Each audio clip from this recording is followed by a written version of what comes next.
Will Sturka, a scientist who works at a military base, has been producing a great number of H-bombs alongside other staff members who are manufacturing various devastating weapons in preparation for imminent nuclear war.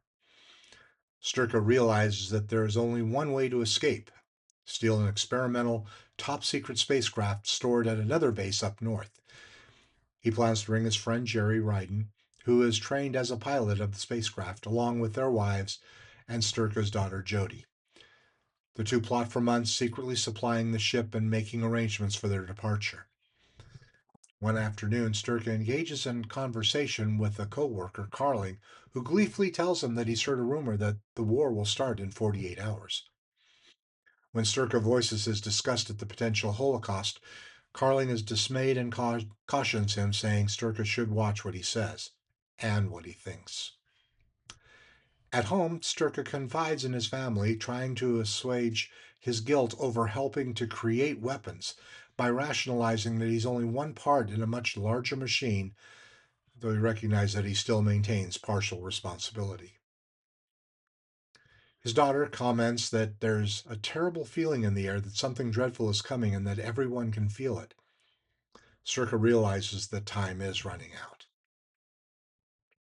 Sturka and Ryder decide to put their plan in action, to take their families to the site where the spacecraft is held, getting in with help from their contact working at the site, whom suspicious of Stark since their chat, eavesdrops on them at Sturka's house and overhears their plan. Later that night, everyone gathers for a game of cards where Ryden reveals that while he was test flying the spacecraft, the military discovered a small planet 11 million miles away with a civilian civilization similar to theirs. That perfect place to escape. During the game, Carling unexpectedly appears at the door and hints that he knows what the group is plotting. He also hints at trouble. A lot can happen in 48 hours. After Carling leaves, Sturka receives a call from his superiors commanding him to return to the base. He and Ryden inform the women they must leave that very moment. When they first arrive at the site of the spacecraft, Sturka and Ryden spot their contact, who flashes a light. When the contact steps forward, he is revealed to be Carling, armed with a gun. He forces Sturka and Ryden away from the gate and prepares to call the authorities. The women who have been waiting in the car watch as Carling orders them out. Jody suddenly throws the door open, knocking the gun from Carling's hand and giving the men enough time to overpower him and knock him out. The group rushes to the ship, fighting off the pursuing guards. Much later, the group has safely escaped their doomed planet and are on course. Stuka says it's hard to believe that there are people living in an alien world where they're headed. Ryden points out the ship's viewer in the mysterious destination, 11 million miles away, the third planet from the sun called Earth. Fritz Weaver was an American stage, film, and television actor known for his commanding presence and extensive work in dramatic roles across several decades. Born in 1926 in Pittsburgh, Pennsylvania, Weaver served in the U.S. Army during World War II before studying at Carnegie Institute of Technology, now Carnegie Mellon University, where he trained in drama.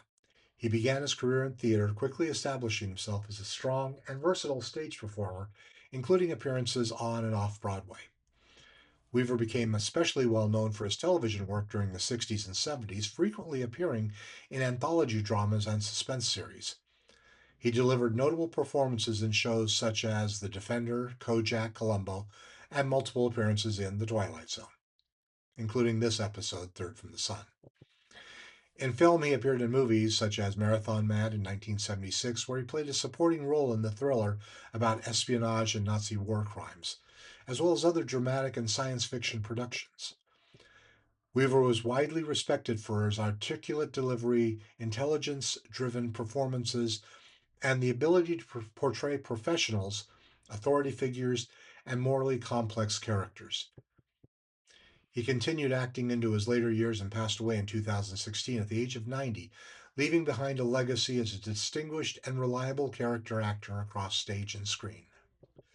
Edward Andrews was an American character actor known for his extensive work in film, television, and theater, often portraying stern, pompous, or authoritative figures. Born in 1914 in New York City, Andrews began his career in radio and theater before moving into film and television in the 1950s. His strong, slightly formal demeanor and precise delivery made him a natural fit for roles as executives, politicians, military officers, and other establishment types.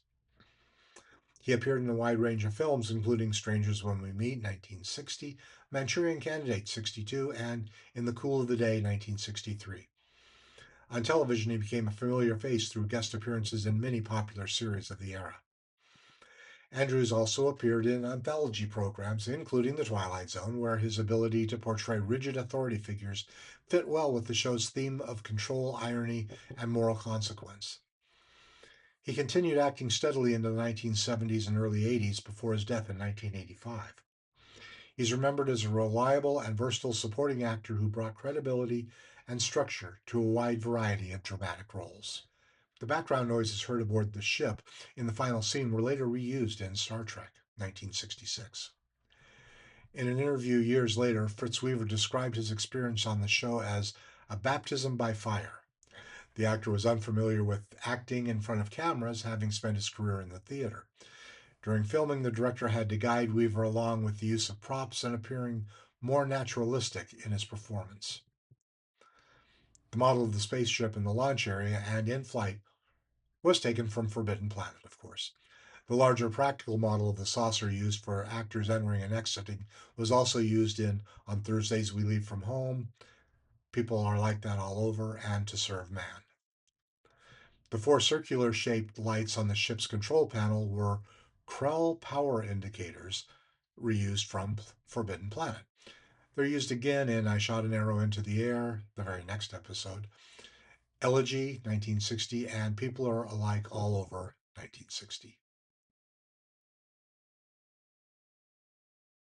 In Richard Matheson's original short story, the character of Carling is absent, being added to the TV version prior to add a villain into the episode.